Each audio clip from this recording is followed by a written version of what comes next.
राधे राधे दोस्तों। आज हम इस वीडियो में जानेंगे श्री कृष्ण की गोपियों के पूर्व जन्म के बारे में। अगर आप लोग हमारे चैनल पर पहली बार आए हैं तो सब्सक्राइब करके बेल आइकन को प्रेस करना ना भूलें। श्री कृष्ण की गोपियाँ, जहाँ श्री कृष्ण का नाम आता है वहाँ श्री राधा रानी का नाम अवश्य आता है। जब श्री राधा रानी और श्री कृष्ण का नाम आता है तब गोपियों का नाम अक्सर सुनने को मिलता है। गोपियाँ कौन थीं? क्या भाग्य था उनका?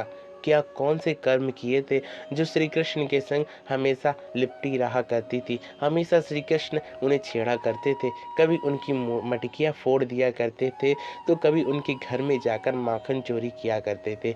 ऐसा कौन सा कर्म किया था गोपियों ने जो श्री कृष्ण इस प्रकार से उन्हें सुख दिया करते थे? जिसके घर में भगवान श्री कृष्ण माखन चोरी करने के लिए जाएं, वह स्त्री प्रसन्न ना हो, ऐसे कैसे संभव है? लेकिन इन गोपियों का कौन सा पुण्य था जिसके फलस्वरूप श्री कृष्ण इनके आसपास डोला करते थे?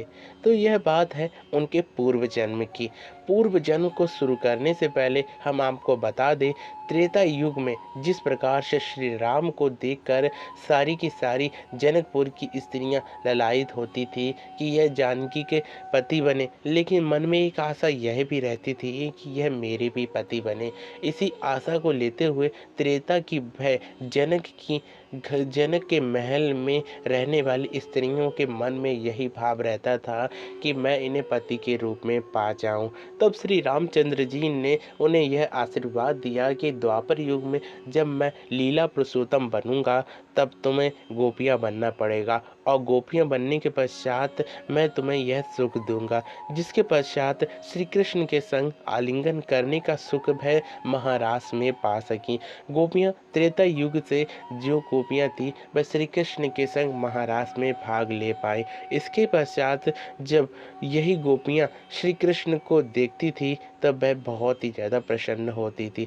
एक बार श्री कृष्ण के स्वरूप में यानी कि त्रेता युग में श्री रामचंद्र जी जब पंचवटी में निवास करते थे तब वहाँ के साधु संतों ने देखा कि श्री राम की अलौकिक छवि का वर्णन कौन कर सकता है और कैसे मैं इनको सुख दे सकता हूँ और इनसे मैं अपने पति का भाव कैसे बना सकता हूँ, इनका आलिंगन मैं कैसे कर सकता हूँ। तब सारे साधुओं ने सोचा कि श्री राम जी के पास तो बहुत सी कृपाएं हैं और अगर हम उनके पास एक एक पत्थर लेकर जाते हैं तो श्री रामचंद्र जी अवश्य ही हमारे लिए एक स्त्री दे देंगे और जिसके पश्चात हमारा कार्य सिद्ध हो जाएगा। तब श्री रामचंद्र जी के पास सारे साधु स्त्री के मांग के लिए पत्थर लेकर जाते हैं। तब श्री रामचंद्र जी बताते हैं, आप स्त्रियों के चक्कर में ना पड़ें, मैं आपको सुख देने के लिए द्वापर युग में आऊँगा और आपको गोपी बनना पड़ेगा। वही साधु और महात्मा जब द्वापर युग में गोपी का रूप लेकर आए तब श्री कृष्ण ने उन्हें परमानंद का ज्ञान दिया और वह परमात्मा और आत्मा का मिलन महारास में भाग लेने के लिए दिया। यही गोपियों के स्वरूप में बड़े बड़े महात्माओं, योगी, यति, ज्योतिषाचार्यों ने भी माना है कि यही वही साधु थे और संत थे जो करोड़ों वर्षों से तपस्या कर रहे थे और यही वह दिन था जब महारास में उन्हें सम्मिलित होना था। सारी गोपियों के पूर्व जन्म के विषय में बात करने लग जाएं तो यह वीडियो बहुत ही ज़्यादा बढ़ जाएगी, लेकिन एक आध गोपी के विषय में हम बात कर लेते हैं। जिस प्रकार से गोपियाँ श्री कृष्ण के संग रहा करती थी, शायद ही ऐसा कोई होगा जो नहीं कहेगा कि हमें भी श्री कृष्ण मिल जाएं। सभी के मन में यही रहता है कि श्री कृष्ण का एक बार दर्शन हो जाए। किस प्रकार से श्री कृष्ण दिखा करते होंगे, उनके एक हाथ में बांसुरी और दूसरे हाथ में कमर पर रखी हुई हाथ, और इस प्रकार से उनकी कैसी छवि लगती होगी। शायद ही वह कोई बिरला ही होगा जो जान सके श्री कृष्ण की छवि कैसी दिखती होगी। अगर अंतर्मन से भी पूछा जाए श्री कृष्ण कैसे हैं तो अंतर्मन भी यही जवाब देगा कि सुंदरताओं को भी सुंदर करने वाली सुंदरता ही श्री कृष्ण ही है।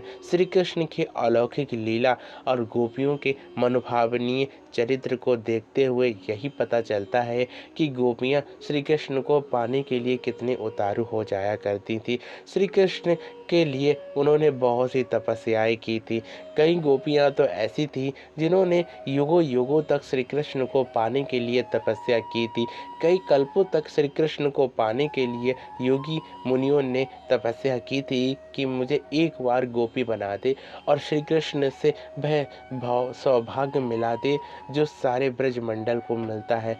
आज भी कहा जाता है कि गोपियों के प्रेम की बड़ाई श्री कृष्ण अपने मुख से करते हैं और कहते हैं कि मैं गोपियों का ऋण नहीं चुका सकता हूँ, अर्थात मैं ऋण नहीं हो सकता हूँ। गोपियों के पूर्व जन्म के विषय में हमें यही पता चलता है कि यह वही योगी यति थे जिन्होंने करोड़ों वर्षों तक तपस्या करने के पश्चात गोपी का स्वरूप पाया था और श्री कृष्ण के संग महारास में भाग लेने का सौभाग्य प्राप्त किया था। इसी के संग फिर से मिलेंगे एक नई वीडियो की नई इन्फॉर्मेशन के संग। तब तक के लिए मेरे संग प्यार से बोलते रहिए हमेशा राधे राधे।